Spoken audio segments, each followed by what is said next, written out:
I must be feeling particularly masochistic today, because I'm gonna have a look at Offshore Warrior, published by, yeah, you guessed it, Titus in 1988. And I do remember playing this back in the day, and I think I thought it was okay-ish. I know that doesn't really say much when it comes to Titus games, at least not the early ones, but that should mean that it's at least better than Crazy Cars 1, right? Yeah, I don't really know, because I think my brain is trying to protect me as I've forgotten most of the details about this game. So let's just hesitantly dive in, shall we?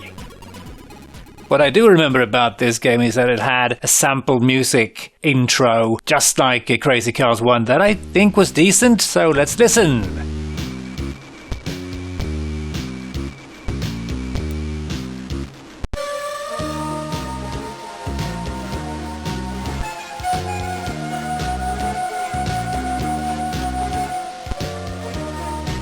Yeah, this is a rather lengthy tune, so I'm guessing they had lots of space left on the disc, and I think this is it a single-sided or double-sided disc? I would guess it's a single-sided disc. Yeah, this is not promising. Anyway, let's, carry on to the menu.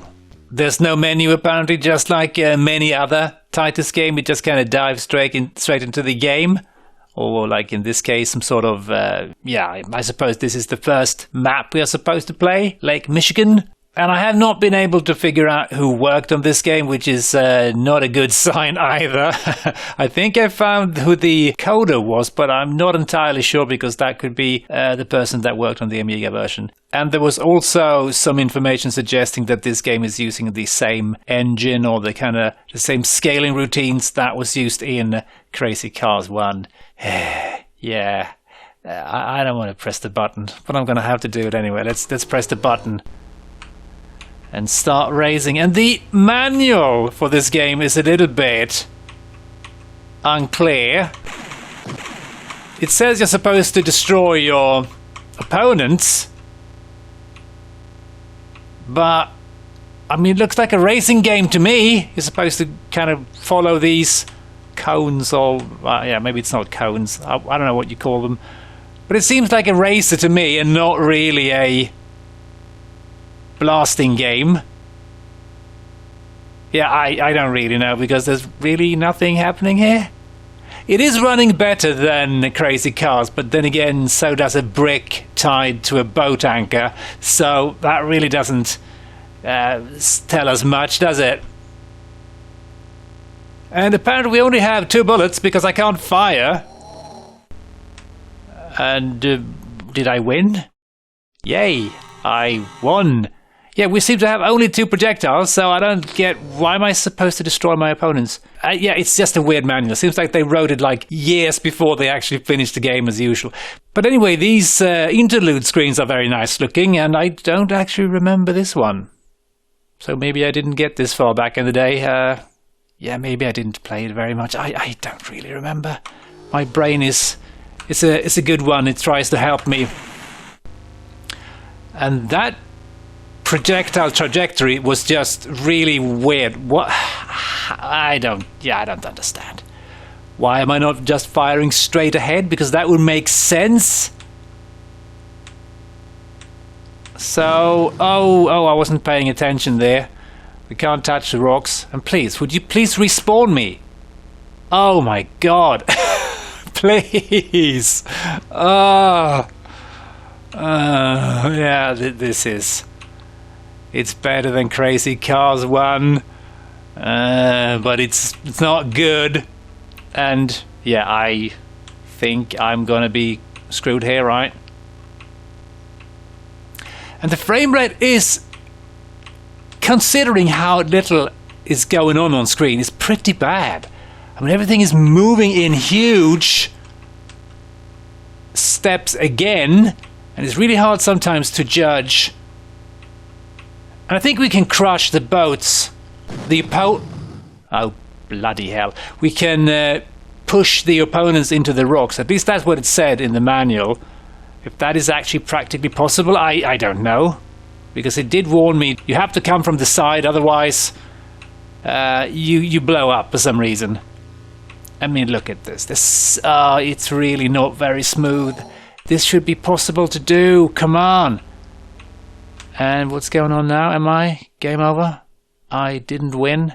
Ugh. Yeah, I'm gonna try this one more time. This was underwhelming, to put it mildly. Lots of samples though, so that's good, I guess. I presume because they had so much space left on the disc. Let's see if we can push this boat. Come on, push the boat. Nope, we can't push the boat. It's rather like it's weigh a ton. Can't really do anything. How am I supposed to push this into the rocks when...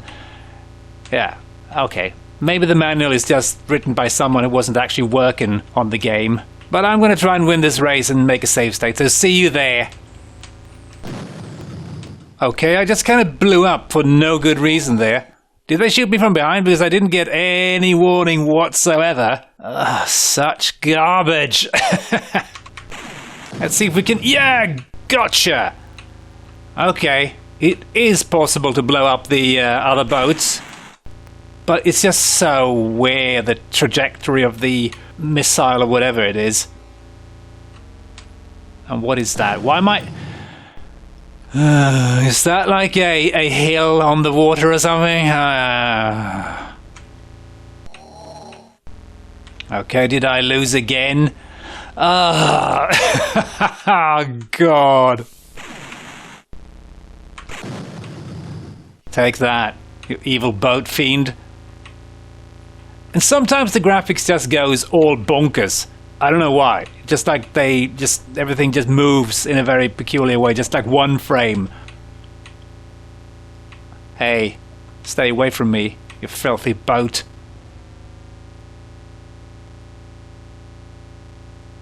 I can't push these boats. There's just no way. They don't budge an inch. The manual is just full of garbage.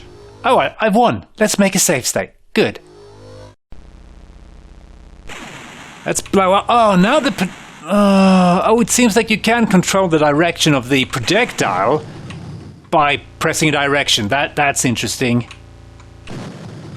And oh yeah, I forgot. I can't touch the bum of other boats. It's not called bum, I know, but I'm not very good with boats and ships and such. Sorry. Okay, let's see if we can win this race as well, because I'm kind of curious about the next interlude screen, because they do look rather nice, and definitely the best part of this game so far. But oh man, is this ever boring. There's nothing happening here. And what am I supposed to do there?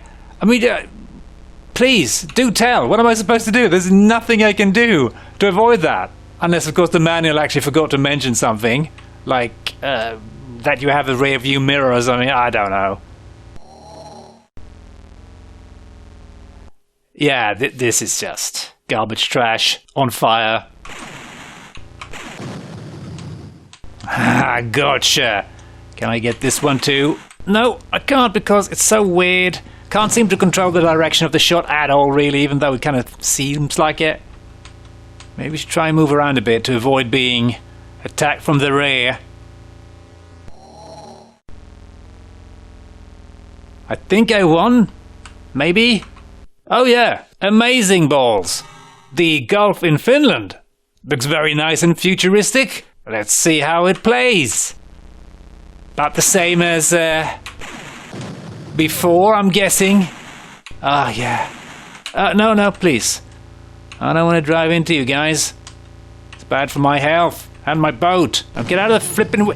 Am I really anywhere near that bastard boat? And why don't they explode?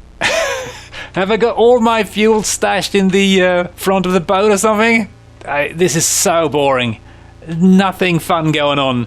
I mean, almost like Crazy Cars 1 is... No, it's not. It's not better. It's worse. It's far worse. But there's just something lacking here. Yeah, this is just so boring and dull. I mean, there's nothing going on here.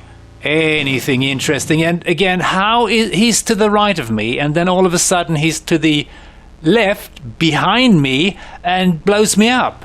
Is that some sort of magic? Can this boat teleport? It is the future after all. And what's the warrior aspect of this game? I mean, there's not much war going on here. I mean, we are kind of blowing up some boats, but we have so little ammo. Get out of my way. Get out of my way. Move. Everyone move out of the way, please. Ah, here we go. Here we go. Here we go. I don't know how many stages there are, but I'm just going to guess not many. 5, maybe? Oh, I made it. I think. Yes! I'm so happy. Lake Baikal. Okay, is that Russia? Yeah, the graphics looks really nice. But it doesn't really change the fact that this is utterly, utterly boring. Oh, I'm not allowed to be outside of the cones. I'm sorry.